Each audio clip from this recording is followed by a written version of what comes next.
देश भर में, बल्कि देश ही नहीं पूरी दुनिया में हुई, राम भक्तों के लिए आस्था का विषय और बीजेपी के लिए हमेशा एजेंडे में सबसे ऊपर रहा। इस पर सियासत भी काफी हुई और यहीं से मैं आपको दिखाती हूं कि कल हमने किस तरीके से 167 सीटों की बात की थी। और शुरुआत तमिलनाडु से करते हैं। 39 सीटें, जिसमें से इंडिया गठबंधन को 39 की 39 सीटें जाती हुई इस सर्वे के मुताबिक दिखाई दे रही है और किसी के भी खाते में कुछ भी जाता हुआ यहां नहीं दिख रहा है, चाहे एनडीए हो, चाहे एआईएडीएमके हो या फिर किसी अन्य के खाते में।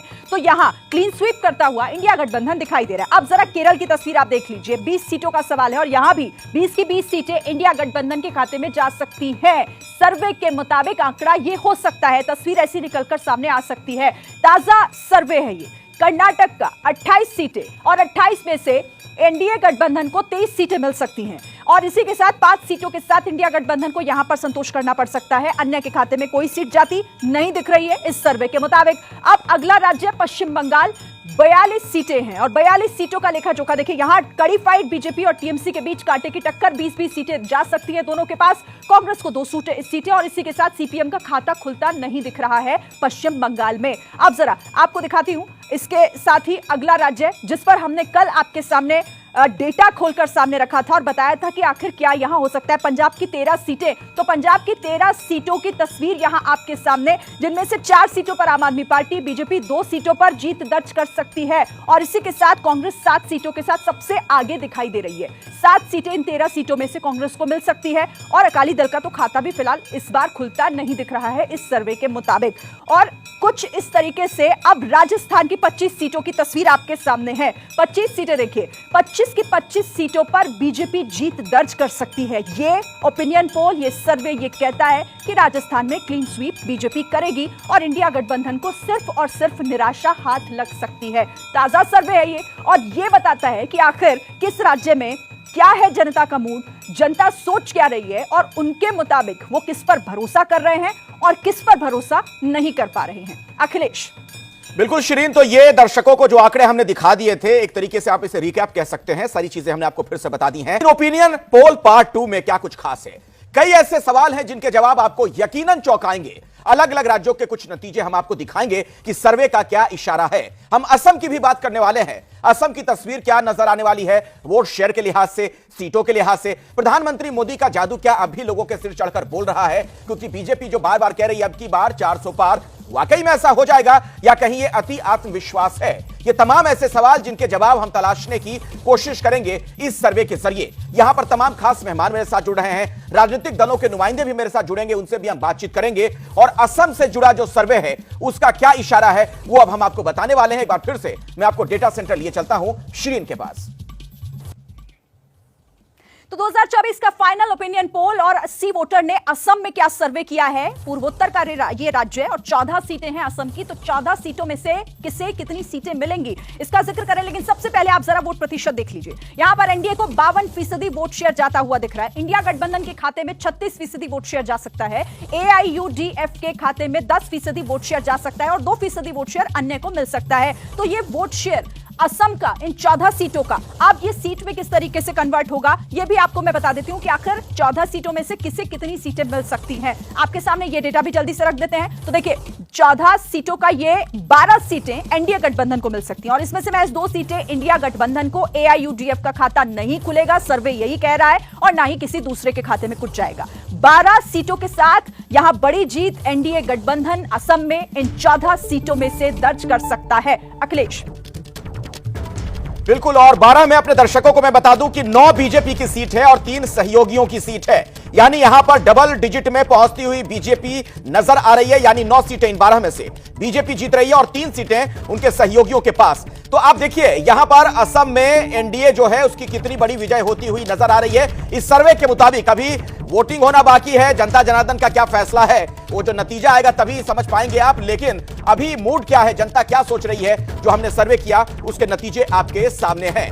मेरे साथ बातचीत करने के लिए स्टूडियो में अभय दुबे जी मौजूद हैं, दाहिनी तरफ मेरे मौजूद हैं दिबांग मेरे साथ जुड़ चुके हैं, प्रदीप सिंह जी भी यहां पर मौजूद हैं, उनसे भी हमारी बातचीत होगी। राधिका खेरा कांग्रेस की नेता आपको नजर आ रही हैं और भारतीय जनता पार्टी के सीनियर लीडर जफर इस्लाम साहब भी हमारे साथ जुड़ गए हैं। सबसे पहले राधिका जी आप ही के पास में आना चाहूंगा। असम में साफ साफ नजर आ रहा है कि आप लोग कुछ कर नहीं पा रही हैं नुकसान में। नमस्कार अखिलेश जी, बहुत समय बाद आपके साथ डिबेट पे जुड़ रही हूँ। देखिए, असम में क्या होने वाला है उसकी एक झांकी हमने भारत जोड़ो न्याय यात्रा में देखी थी। अगर कांग्रेस पार्टी का कोई अस्तित्व नहीं होता असम में, अगर असम में राहुल गांधी जी के जाने से कुछ फर्क नहीं पड़ रहा होता, तो वहां के मुख्यमंत्री जो विश्व के सबसे भ्रष्ट आदमी है, ये मैं नहीं कहती, ये स्वयं अमित शाह साहब और मोदी जी ने एक किताब रिलीज करके कहा था 30 पेज की, जिसमें खुद हेमंत बिस्वा शर्मा को विश्व का सबसे करप्ट आदमी बताया था। फिर अलग बात है वॉशिंग मशीन में धुल के वो अब उनके मुख्यमंत्री हैं, तो वो जो मुख्यमंत्री हैं वो कितना फड़फड़ा गए थे, कितना डर गए थे, किस तरीके से न्याय यात्रा को, राहुल गांधी जी की यात्रा को रोकने की कोशिश करी थी, उससे ये साफ था कि वो एक डरे हुए मुख्यमंत्री हैं जो अपने काम के ऊपर उनको विश्वास नहीं है, और वो जानते थे कि राहुल गांधी जी जो अब यहाँ आ गए हैं उससे बहुत फर्क पड़ेगा। और ग्राउंड रियलिटी भी वही है, अगर राहुल गांधी जी के आने से और कांग्रेस से असम में कोई फर्क नहीं पड़ना था, तो हेमंत बिस्वा शर्मा को कोई फर्क नहीं पड़ना था। कितनी सीटें राधिका जी आपके मुताबिक असम में कितनी सीटें आप लोग को मिल रही हैं? देखिए, मैं बहुत प्रैक्टिकल बात कहूंगी, 70% सीट्स कांग्रेस पार्टी की तरफ है, 30%, क्योंकि देखिए सरकार है उनकी, अगर मैं कह दूं कि सारी हमारे पास है, ठीक है राधिका जी, आऊंगा फिर मैं दोबारा। जफर इस्लाम साहब, मतलब 30% में आप लोगों को वहां पर संतोष करना पड़ेगा, राधिका जी ऐसा कह रही हैं। चलिए, राधिका जी को दिन में सपने देखने की इजाजत है, देख लें, कोई हर्ज नहीं है। मैं इसमें कोई टीका टिप्पणी नहीं करूंगा, उनका अधिकार है कि दिन में सपने देखें, रात में भी देखें, जैसे देखना है सपना देखें, लेकिन हकीकत को तो हकीकत ही रहेगा। सच घटे या सच बढ़े, वो सच ना रहे, झूठ की कोई इंतहा नहीं होती है। ये तो कहावत आपने सुना हो, तो ये झूठ बोलते रहते हैं, बोलने दीजिए। जब आते हैं रिजल्ट आता है तो एक पिछले बार क्लेम करे थे कि इस बार तो कांग्रेस को 400 सीटें 300 सीटें भी कहां मिलेगी, पता चला कि 50 के नीचे। अच्छा, एक बात बताइए जफर इस्लाम साहब, तो आपके मुताबिक क्या 12 तक आप लोग रुकेंगे कि ये बढ़ जाएगा आंकड़ा असम में? आपका सर्वे है, आपने एक अच्छे सैंपल सर्वे को लिया है, और उसको क्या हमारे हिसाब से देखिए, ऐसा है कि मैं 14 की 14 सीटें हमारी इच्छा है, उसके लिए हम लोगों ने मेहनत की है। लेकिन मैं फिर भी ये कहना चाहता हूं कि हो सकता है कि 2014 2019 का ऐसा इतिहास देखे एक आध सीट इधर उधर छिटक जाए तो उसके लिए मुझे आश्चर्य उतना बड़ा नहीं होगा, लेकिन कोशिश हमारी है कि पूरी की पूरी सीटें हम जरूर वहां जीते। और इस बार जो हर राजनीतिक दल को यह हक है कि वो इस तरीके से सोचे, और बिल्कुल आप कोशिश कीजिए। प्रदीप सिंह जी, जफर इस्लाम जी जो कह रहे हैं, क्या यह माना जाए, राधिका खेड़ा अगर कहती हैं कि सिर्फ 30% वोटों के साथ संतोष करना पड़ेगा बीजेपी को वहां पर असम में, तो ये दिवा स्वप्न है? नहीं, अब ये तो मैं नहीं कह सकता दिवा स्वप्न है कि रात का सपना है। मैं तो जो सर्वे के आंकड़े आ रहे हैं उन्हीं पर बात कर सकता हूँ। तो कांग्रेस वहाँ सफाया हो गया है, ऐसा नहीं है। 36% वोट अगर कांग्रेस पार्टी को आ रहा है तो मजबूती से वहाँ कांग्रेस पार्टी खड़ी है, लेकिन डिफरेंस जो है कांग्रेस और बीजेपी में इतना ज़्यादा है कि वो सीट में कन्वर्ट होता हुआ दिखाई नहीं दे रहा। मैं फिर कह रहा हूँ, जो सर्वे का आंकड़ा है उसी के मुताबिक बोल रहा हूँ। और असम जो ऐसा राज्य है जहाँ 33 से 35% मुस्लिम आबादी है, इसके बावजूद बीजेपी की 2 बार सरकार बन चुकी है, और बीजेपी पिछली परफॉर्मेंस अगर दोहराती हुई दिख रही है, तो ये जो 2014 से एक सिलसिला शुरू किया नरेंद्र मोदी ने, मुस्लिम वीटो जो है, मुस्लिम वोट का वीटो खत्म करने का, वो लग रहा है वो सिलसिला कंटिन्यू करेगा 2024 में भी। दिबांग, क्या इशारा है, ये सर्वे क्या कहता है आपके मुताबिक? देखिए, सर्वे जो है वो बीजेपी के लिए बहुत अच्छी खबर है, पर अगर आप देखें बीजेपी को और बीजेपी के नेताओं की बात सुने, खासतौर पर जो इस राज्य से आते हैं, वो लगातार ये बताते आ रहे हैं कि हम लोगों ने जो एक बड़ा काम किया वो किस तरह से कॉन्स्टिट्यूंसीज में किसको कितनी वोट मिल सकती हैं, वो जो संभावना है उसमें परिवर्तन किया।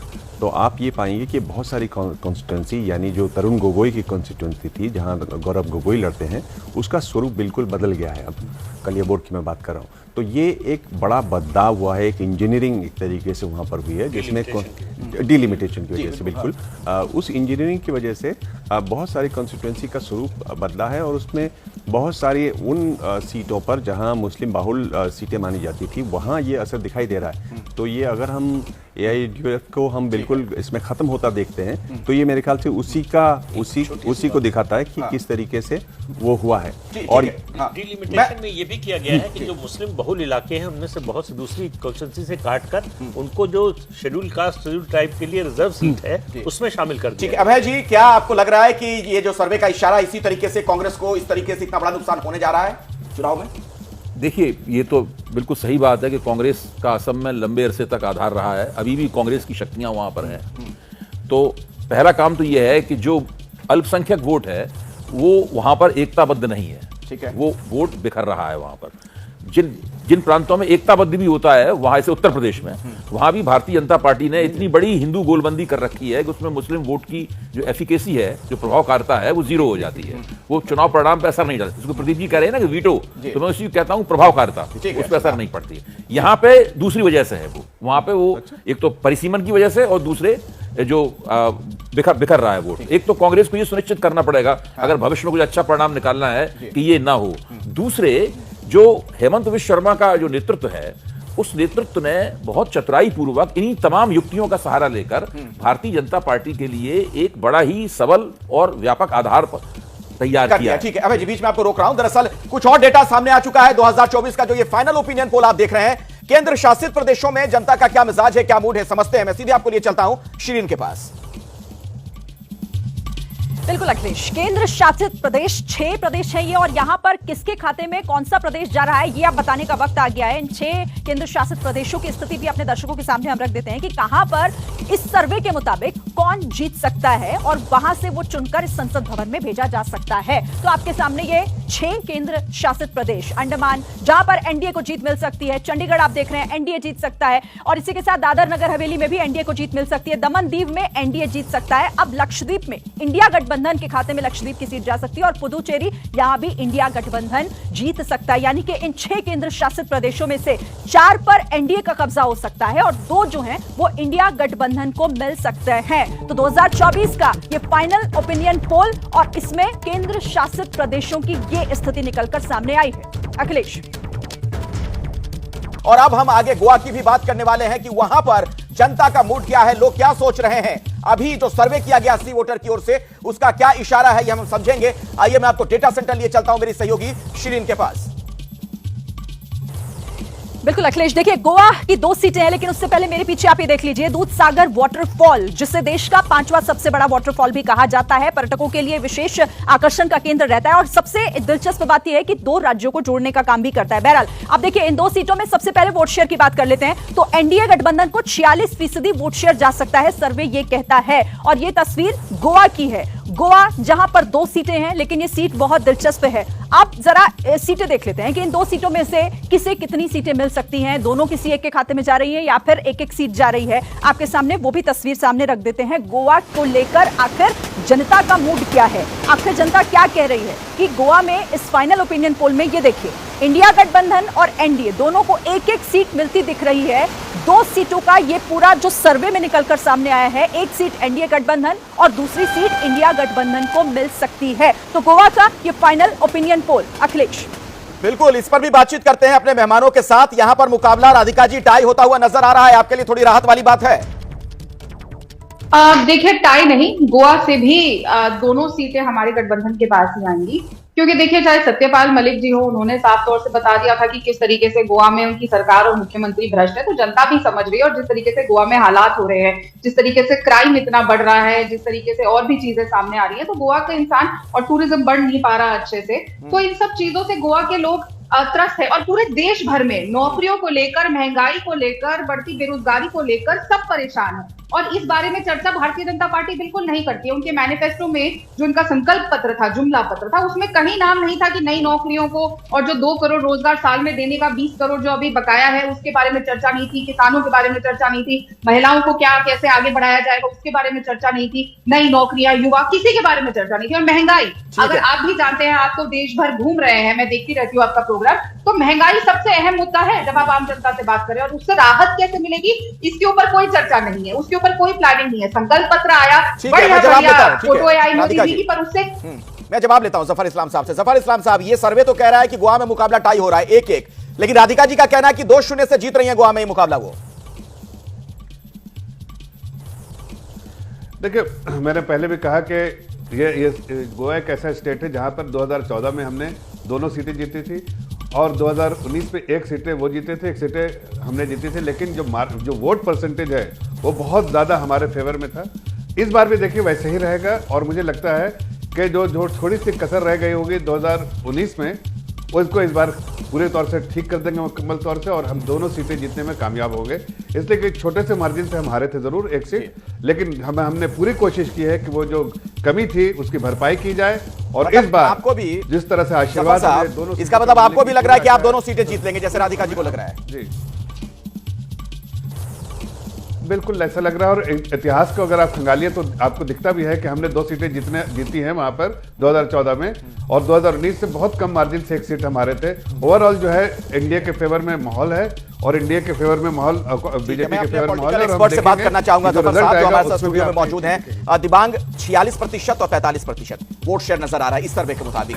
आपको लग रहा है कि ऐसे में 2-0 वाला कुछ किसी के फेवर में भी जा सकता है मुकाबला? देखिए, इतने क्लोज मार्जिन में तो 2-0 मुश्किल है। अगर ये कह रही है कांग्रेस की प्रवक्ता, जरूर उनको दोनों जफर साहब भी कह रहे हैं। जफर साहब भी कह रहे हैं। मेरे ख्याल से अगर इतना क्लोज वोट शेयर है तो इस तरह का, और एक तरीके से डायरेक्ट फाइट है वहां पर, तो उसमें इस तरह का जो 2-0 होना थोड़ा मुश्किल लगता है। अगर थोड़ा और अंतर होता तो वो शायद आसानी से हो जाता, पर इस समय फिलहाल ये मुश्किल है। प्रदीप जी, नहीं, जो आपने 6 केंद्र शासित क्षेत्र दिखाया और गोवा का एक्सपेक्टेड लाइंस पर है। अच्छा। जिस तरह का मतलब वोट शेयर दिखा रहे हैं, खासतौर से गोवा में जो अभी दिबांग जी ने बात कही कि 1% के डिफरेंस पर ये बहुत ही मुश्किल दिखता है कि किसी एक पार्टी को दोनों सीटें मिल जाएं। तो इसलिए जो है वो एक का रिजल्ट जो है, जो पिछली बार था, वही अगर रिपीट हो जाए तो कोई आश्चर्य नहीं। आपका क्या आकलन है अभय जी, कैसे विश्लेषण करेंगे ये जो वोट देखिए, शेयर है? इसमें एक पहलू ये है जो अभी रीतिका जी कह रही थी कि गोवा की जो सरकार है, भारतीय जनता पार्टी की सरकार है, उसके खिलाफ एंटी इनकम्बेंसी है।